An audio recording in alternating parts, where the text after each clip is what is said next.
皆さんこんにちは。澤田さんどうもありがとうございます。田島一世本人、私加田由紀子、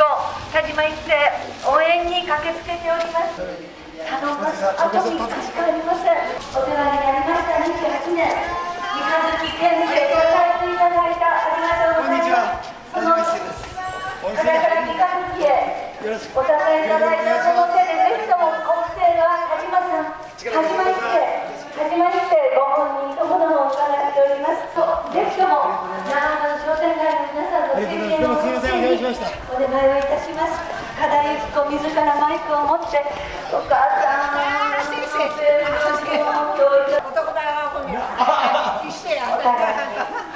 ありがとうございます。こうしてよみがえった黒壁の経験、長浜から全国に発信できるのは田島一世さんです。田島一世北海道の皆さんこんにちは。本当に加田由紀子前滋賀県知事をご紹介申し上げます。ありがとうございます。7月19日まで2期8年滋賀県知事としてお世話になりました加田由紀子でございます。長浜の皆さんお久しぶりです。こんにちは。市役所の皆さんすみません、お仕事中ちょっとお耳を怪我しますけれども、今日本のこの時代何が必要なんでしょうか。アベノミクスはアベノリスクと私は残念ながら思わざるを得ません。株価は上がる、そして円安、地方をいじめ抜いているアベノリスクがどうなるんでしょうか。私は滋賀県知事として8年間滋賀県の経済雇用をお預かりしてきました。この長浜も中小企業の皆さんが頑張って、例えば水環境ビジネスの拠点として15回16回環境ビジネスを、これは中小企業の皆さんのお一人お一人の力で作り上げた経済で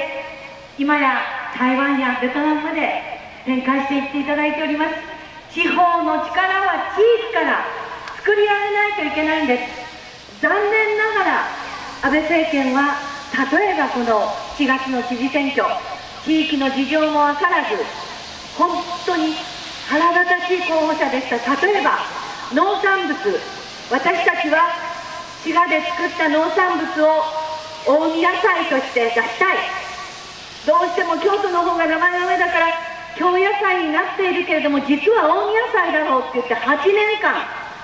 農業の農産ブランドおいしがうれしが運動をやってきたんです。農協の皆さんも頑張ってくださいました。滋賀の名前を滋賀から近江野菜をと言っていたその時に、東京から来た知事候補者は何て言ったかっていうと、これ真実ですよ。近江じゃ名前がないからこれは京野菜で売り出そう。農協の人は怒りました。実は今回の知事選挙、前半までは農協の皆さんは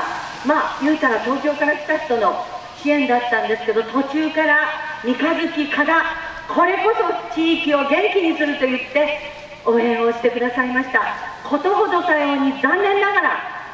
安倍さん、そして東京の皆さん、地方のことが分かっておりません。実は今の総理大臣、過去10年見てください。どこで生まれ育ってるか。安倍さんは山口県と言いながら東京で生まれ育ってます。谷垣さんどうでしょうか。京都と言いながら東京でしょう。みんな過去10年、実は宇野宗介さんが最後なんです。地方で生まれ育った総理大臣は。それくらい総理大臣が東京しか、そして地方は単なる名前の選挙区、これで地方が良くなるでしょうか。ということを考えると、私は民主党政権さんが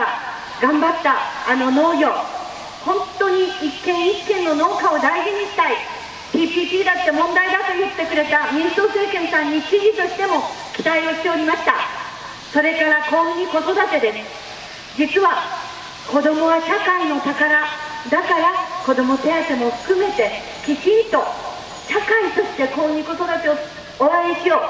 私は民主党政権さんは大変いい政策をしてくれておりました。滋賀県も頑張りました。8年間で人口増加率全国2位まで回復したんです。女性知事として、これは民主党担と同じ方向を向いてました。しかし残念ながら当時の石破政調会長は、子ども手当は悪法や、子どもは社会が育てるんじゃない、家族が育てる、当然ですよ。だけど社会がサポートしてくれなかったら、母子家庭の女性が子どもを育てられますか。あるいは共稼ぎをしたいという人にとっては、保育園も学童保育もなくてはいけない、そういうところで本当の子育て分かっていないのが残念ながら今の自民党です。というところで、私は田島さんたちが頑張って作り上げてくれたこれまでの地域を大事にして、額に汗する人たちの働く人を大事にして、女性や子どもに目配りがつく心優しい政治、ここを支援をさせていただきたいと思います。実は私は知事就任後、今琵琶湖成蹊スポーツ大学の学長をしておりますが、学内で選挙運動、あるいは学生にこの人を応援してねなんて絶対に言いません。大学やあるいは学長の地位を活用して政治活動はしておりません。しかし一方で、憲法に保障されているように研究者として地域の社会人として政治活動は許されているんです。基本的人権なんです。それをですね、びっくりしました。おとといこういう手紙をしたんです。自由民主党滋賀県支部連合会幹事長佐野貴則、学校法人大阪成蹊学園理事長石井茂様、つまり私が学長している琵琶湖成蹊スポーツ大学の親元の理事長です。言うたら私の雇用側です。その人に加田の選挙応援はけしからんと遺憾に思う、教育の公平性を損なっているんではないか。この後国体やあるいはオリンピックがある、どう書いているかというと、本件につきましては自民党本部及び日本私立大学協会とも協議を重ねており、しかるべき対応を取らざるを得ない場合も生じるかと存じます。しかるべき対応ってどういうことですか。課題をどうしようっていうんでしょうかというくらい脅迫とも言える、こういうところが実はこれ基本的人権を犯すかもしれない、危ない、そういう手紙を無頓着に出す。そしてこれは自民党本部の弁護士とも相談した文書ですって言ってはるんですね。どうですか田島さん。がっかりだね、本当に。そうなんです。私は決して学長としての地位を利用したり大学で政治活動をしているものではありません。しかし憲法で認められている自分の政治的信条をきちんと表現をする、そして8年間知事として積み上げてきたこの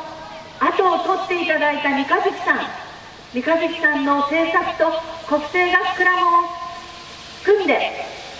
県民のため市民のための政治をするためにも、田島一生さんを何としてでも国にもう一度、もう二度三度送り出していただきたいんです。皆さんいかがでしょうか。ありがとうございます。はい、長浜小学校の皆さんお帰りなさい。家に帰ったら田島一生さん男前だったよって言うといて、ついでに加田元知事も意外と若かったわ。ありがとう。はい、じゃあ本当に長浜の皆さんのこれまでの熱い熱いお支えをもう一度今度こそ、そして何よりも私は本当に40キロ50キロ原発すぐ近くです。風下被害地元ネットワークというのを仲間と作り、今日ちょうど今の時間国会で記者会見をさせていただいております。そこには原発再稼働賛成か反対か、田島さんは反対、その理由は新しいエネルギー社会を作るために新設も反対ですということできちんと答えていただいてます。自民党の1区2区3区4区の4人ともこのアンケートを無視しはりました。都合が悪いんですね。原発のことは言いたくない。そういう中で田島さんは勇気を持って、ちょっと電気代が上がるかもしれない、それはいろんなところで省エネをしながら新しいエネルギー社会を作るために今の私たちが少し痛みを持ってでも核のゴミ、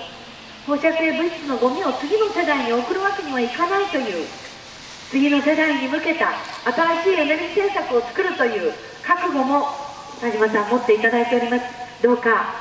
被害地元でもあるこのまた長浜、大事な大事な琵琶湖とともに生きてきたこの長浜の皆さん、ぜひとも田島一生さんを国に国会に送り出していただきますよう、私加田由紀子切にお願いを申し上げましてマイクを下ろさせていただきます。皆さんどうもご清聴ありがとうございました。